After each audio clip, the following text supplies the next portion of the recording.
Welcome to Mom's Life Made Simple, the podcast for moms who want to go from chaos to calm, from overwhelmed to organized, and to find balance between family responsibilities and personal growth. I'm your host, Chanel Nielsen. Let's make mom life simple. Hey guys, welcome to this week's episode of Mom's Life Made Simple. We all want to be that mom that has it all together, that seems super organized and has things just flowing in her life. We're going to talk today about 7 habits that will help you feel more organized, in control of your day, and ready for what life brings to you. So let's start with our review of the week. This is short and sweet. This is from Keely0027, and she says, awesome podcast, 5-star review, would recommend. So Keely, thank you so much for leaving that review. I appreciate each and everyone who has taken the time to do that. If you haven't yet, please go over to Apple Podcasts and leave a review. And if you like the show, or as you're listening, if you think of someone who would benefit from listening to the podcast, then be sure to share it with them. That also helps. So thank you guys so much for taking the time. So today we're going to talk about 7 habits of an organized mom. So number 1, write a to-do list. I think that this is pretty common. I think most of us are writing to-do lists. This is something that we're doing. But I think a lot of us are writing to-do lists in a way that isn't serving us as well as it could. So, for example, a lot of times our to-do lists are just too long. Just looking at our to-do list feels overwhelming. And I get some pushback on this because people say, well, yeah, that's because I have that many things to do, right? And I get that. We do. We have a lot of things to do, and it's important to write them down because we don't want to forget. I am a person who needs to write a lot of what goes on in my head down, or else it doesn't happen. And so I definitely can see that point of view. But we want to do it in a way that doesn't overwhelm us. So the way that I like to do that is using a context-based to-do list. And that means that I'm separating out the things that I need to do by where I am going to be in the moment. And as well as, we'll talk about this a little separately, we'll talk about the big 3. So first of all, separating things out into context-based to-dos. You may have heard me talk about this before because this is key. So you want to look at, okay, when I'm running errands, what are those to-dos? When I am at my computer, what are the things I need to get done there? What do I need to get done in my home? What do I need to get done? What do I need to discuss with someone else? What are the conversations that I need to have that are going to help me move forward in these other areas? They can be your own context-based. They can be, what do I need to do for the PTA that I'm a part of? What do I need to do for church responsibilities? You can break it down in any way that works or makes sense for you, or by the location that you're going to be in. But when you separate that out, it's going to help to organize in your mind what needs to get done. And that's going to be really helpful for you. The next step is we're going to prioritize, well, what do I need to do most? If I could only do a few things today, 1 to 3 things, what would those things be? That's what we call the daily big 3, and you're going to write those down. That is your whole to-do list. So it's Monday morning and you have, just written down all these things and you have them context-based. Like I said, you have 20, 50 things on your context-based to-do list, whatever. You can have as many as you want on there. But for today, for Monday, you are going to choose, if I could only do 3 things, what 3 things would I do? When you're choosing those things, you're going to make sure they're small enough that you can definitely get those done. They're the small and doable, and they're the most important. And then you go on with your day and you do those 3 things. Now you'll notice you have the capacity to do a lot more than 3 things in a day. So once those 3 most important things are done, you look at your context-based to-do list. And if you find you're out picking up kids from school and you're running errands, what were the errands that you needed to run? You go and do those errands and you get those done. And those things that also need to get done but are less important are still getting done, but you're putting the important in front of the urgent. That's what that system helps you to do. So when you have this kind of a to-do list, it's really going to help you to feel more in control of your schedule and a little less stress. Now, one key here with this context-based to-do list is you want a weekly list of what needs to get done in the week, not what needs to get done in the day. So I mentioned you have this list and you're separating things out by where you are or what you need to do. That list is like, okay, at some point in the week, I will get to these things, but today my big 3 are the ones I'm going to prioritize. Okay, so that's number 1, writing your to-do list. Number 2, make the regular chores habits, not big jobs. This is something it took me a long time to learn. I'm the oldest of 8, and so there was a lot of laundry in my family growing up. And the way that my mom did it is it would kind of pile up in the garage. Our laundry was in the garage, and I think now we made it so much harder for my mom than we needed to. We wouldn't reuse our towels, use our towels once and go put them in this mountain of laundry. And this, I'm not kidding, it would be a mountain. It would grow so high, just this huge pile of laundry. And then my mom would go through it and wash it all and then dry it. And then it would become a mountain on the couch.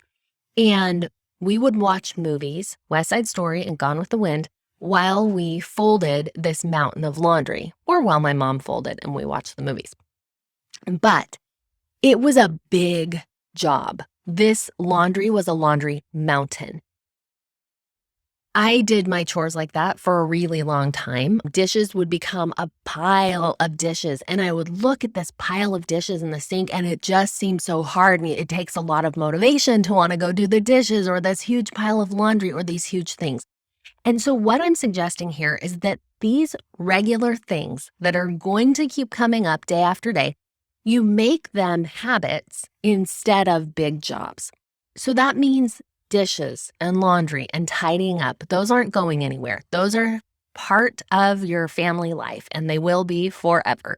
And so what can you do to make it simpler, to make it a little habit? For me, that means when I go in the kitchen, which I do breakfast, lunch, and dinner, and lots of times in between, I can just rinse the dishes and load them in the dishwasher. Every morning while I'm getting breakfast ready for the kids, while they're getting ready for school, I unload the dishwasher from the night before. It's just a constant process. It takes a couple of minutes, and it's just a simple habit. Wiping down the counters and the table is the same way. Instead of waiting until everything has piled up, I'm just throughout the day giving everything a little wipe down. I start a load of laundry most mornings and keep the laundry going. I have mentioned before, I start the Roomba. We have a Roomba, which is so amazing. We can just tidy up the floor and press start, and the floor gets clean. Tidying when you have young kids is another issue. So I want to speak to that for a minute, because some of you, if you have young kids, it can feel like your entire day is spent tidying. You're just following after kids and you want a clean house, and they're messy and they are spreading toys everywhere and they're not very good helpers and they don't know quite how to help you anyways. And so what has worked for me is, if I know it's clean underneath, right? The floor is vacuumed or cleaned or whatever, it's okay for me to have some toys out. And I find that I am a lot more sane and happy when we have a few toys out, and I have set times when we're going to clean those up. And so right now in my life, because all my kids are in school, I like to do that in the morning as I'm doing this just quick morning, get the house ready for the day. When my kids were little and they were home all day, it was before Dad came home. So, okay, there's this event, Dad is coming home and we're going to get the house ready. And so tidy up the toys. And because we're doing it every day, it's not taking an excessive amount of time. So what can you do to make these jobs a habit so that there's something you're repeating every day and it seems easy enough to repeat instead of something really big? You may need to think through what that could look like for you. All right, number 3, third habit is meal prep. Get in the habit of deciding ahead of time what you're going to have for dinner. So there are a lot of different systems out there, and I think the key with meal prep is to find a system that works for you. Because how are you wired? What is going to make that a simple process for you? For example, you can have a rotation of meals. You can have 10 to 30 meals that you have every week, every month, and you just go through each of those meals and you get good at making those meals and you know what ingredients you need to have, and you just go through this rotation. You could have a weekly menu where you sit down. This is what I did for many years. Sit down on Sunday night and look at Pinterest and think about, what do I want to have for dinner, and ask the family, what do you guys want to have for dinner, and get creative and find new recipes. That takes a lot of energy and effort. So if you don't enjoy it, don't do it that way. Don't do it that way. It doesn't have to be hard. You can have themed nights. This is what we do a lot right now. My dinners are much more simple than they used to be. So Tuesday is almost always Taco Tuesday. They aren't always the same kind of tacos, but they're pretty much always tacos on a Tuesday. Friday is pizza night. And Sunday is, I'm going to call it Sunday dinner. It's usually roast. Sometimes it usually has mashed potatoes. There are a few variations in there. We've had other theme nights that have worked. You could do a soup night or an Asian night or something like that. Your options are really unlimited there. But what that does when you have a themed night is it takes some of the mental work out, because if you know, okay, it's Taco Tuesday, well, we can have chicken tacos, we can have ground beef tacos, we can have street tacos, we can do hard or soft shells, whatever you want to do and however creative you want to. But it kind of narrows, instead of you could have anything for dinner, these are kind of some of your options, and it helps you to think through what that could look like. There are also ways to simplify your meal prep with having a meal service that either gets delivered and it's all ready for you to cook up, or there are also recipe services that plan the meals out for you and give you shopping lists, what to do. Your Dinner is Planned is one that I've used before that's really good. Healthy dinners and really laid out in a way that made sense to me. So realistically for you, what are some habits that you could have that are going to keep you from the pre-dinner stress? I like to start ahead of time. I like to write it down in my planner so I know ahead of time what the meal is going to be for each day. And then I can look at it in the morning, and if it says something with chicken, I know at some point before lunch, I should get out the chicken so it can thaw. I also think it's a really good idea with meal prep to have a few last-minute items just always on hand.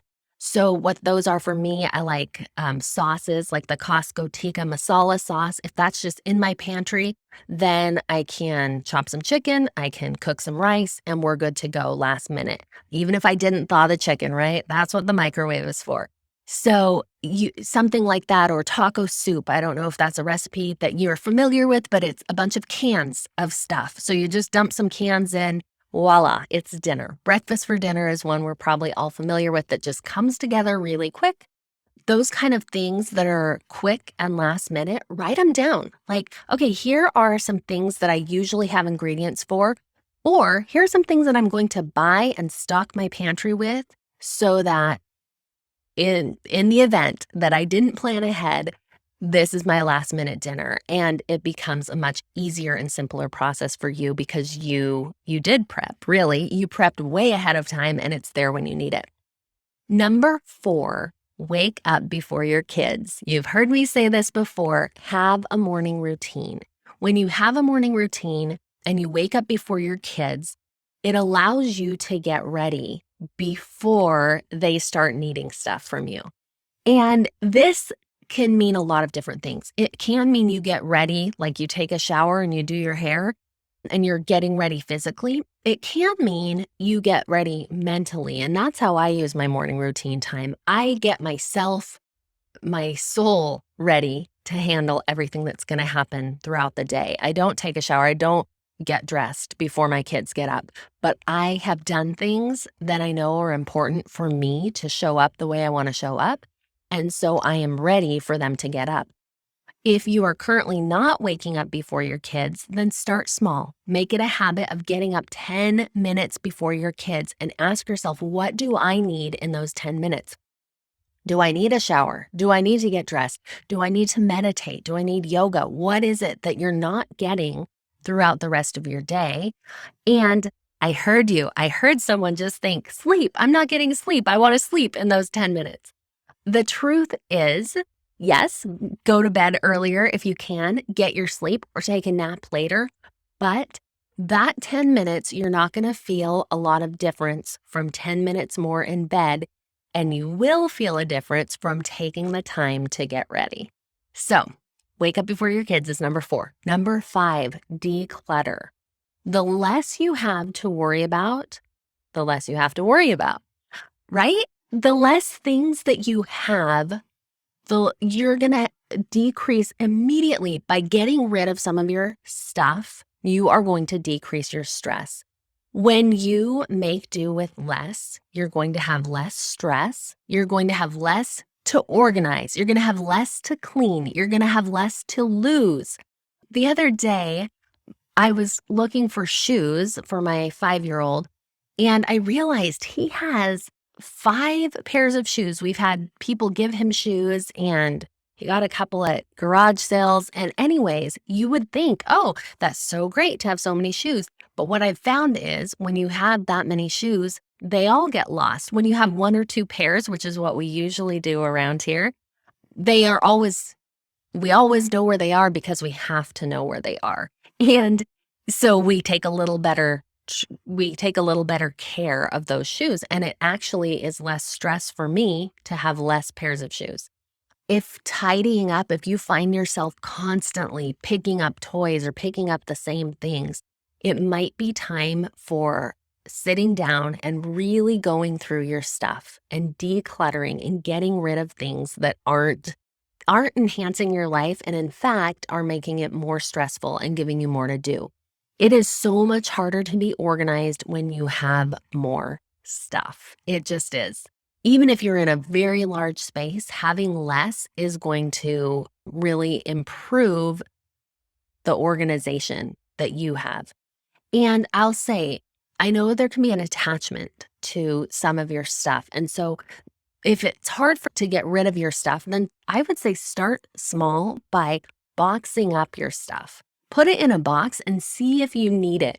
Put it away and then you'll know. Like, okay, yeah, I really did need that thing that was in that box. Okay, then you get it out again. It hasn't gone anywhere.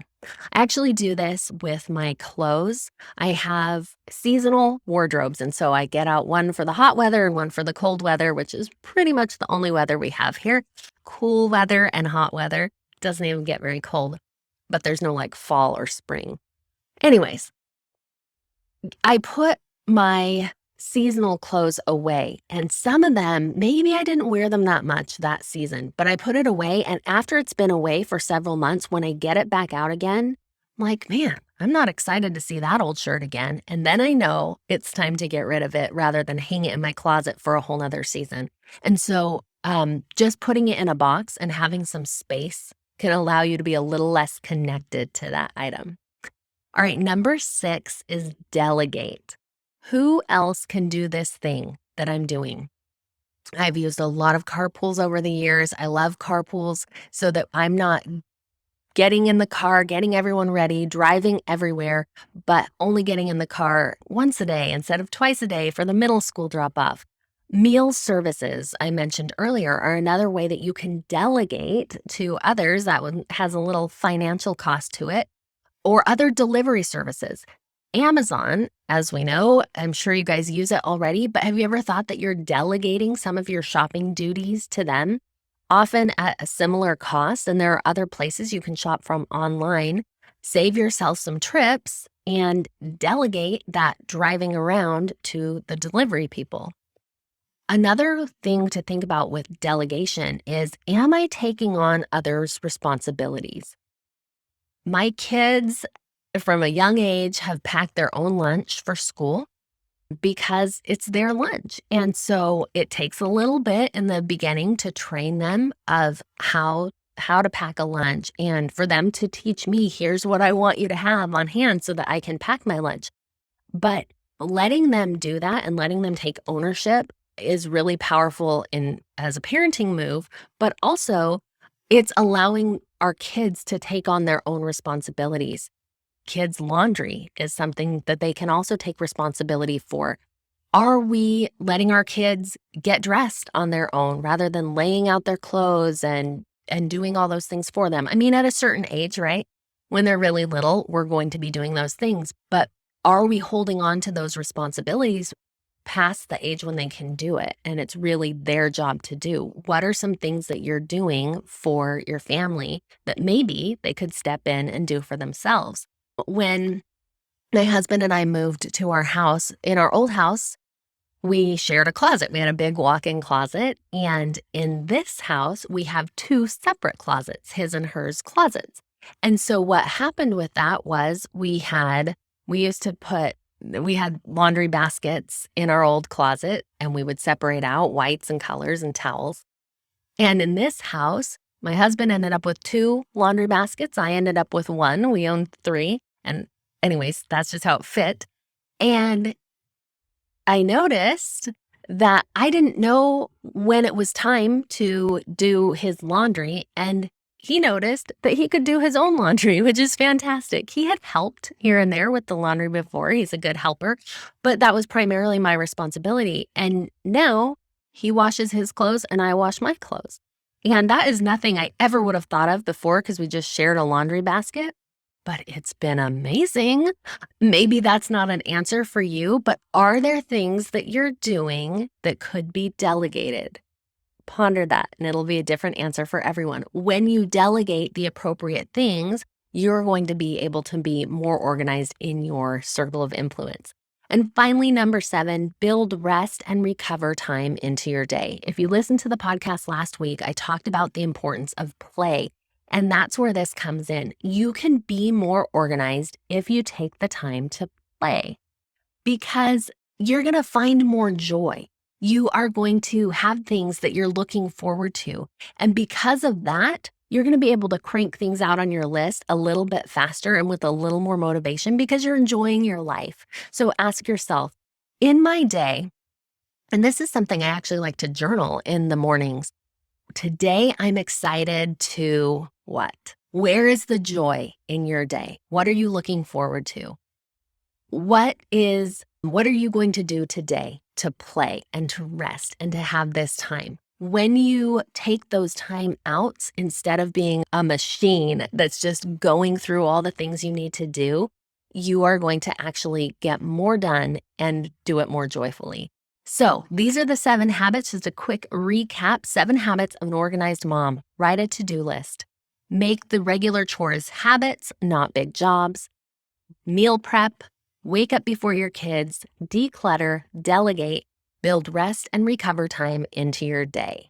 So I hope this has been helpful. If there is a habit in here that you are not doing, then take the time to add that into your day. And if you think there's one I missed, let me know. You can catch me on Instagram or email me anytime.